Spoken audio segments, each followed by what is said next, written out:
he said, who will lead it? And Lisa said, I will. I'm scared to do it, but I'll do it. And I said, I'll help you with it then. And I watched her evolve. She built an amazing business. She's Fran's personal sponsor. And last year at Summit, she took several of us out to dinner in a limousine. It was the first time she ever rode in a limousine. And she was so thrilled with life. She was getting ready to, and none of this is in my notes, by the way. She was getting ready to take her husband, Ray, who's here with her, who loves to coach, to Pebble Beach on a golfing trip. And he was going to be golfing and she was going to be biking because she was absolutely in love with her new bike.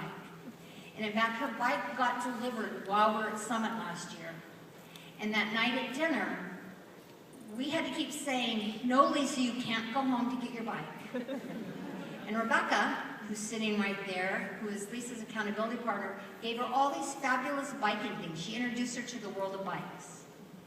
Lisa had a long history as a postal worker. She had 2 kids. She was coming into her life really for the first time. A couple weeks after Summit, I got a phone call. Lisa had been riding a bike and had been hit by a woman in a car who had 2 kids in the car with her and was texting.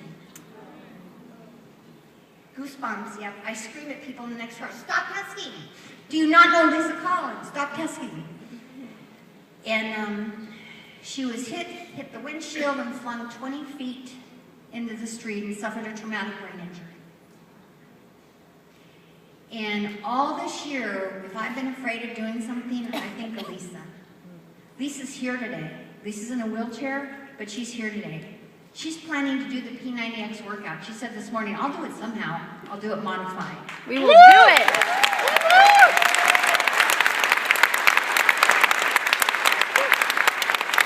And she started a group on Facebook called Girls with Guts. And I said this morning at our Coaches Huddle live meeting that it was a premonition, because I don't know any other girl that has the guts Lisa Collins does.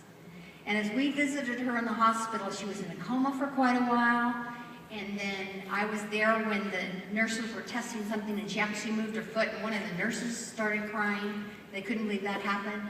I was there when she was yelling at this nurse because she wasn't doing something fast enough for her. But the whole time she was in the hospital, she was selling Shakeology. She was selling workouts. Her nurses, her PT people, her OT people, they all became customers. So I have used Lisa as my inspiration for courage this year.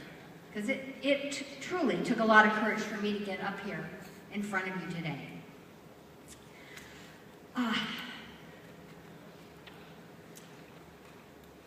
It's personal. As I shared, number 1 reason is it's personal. Success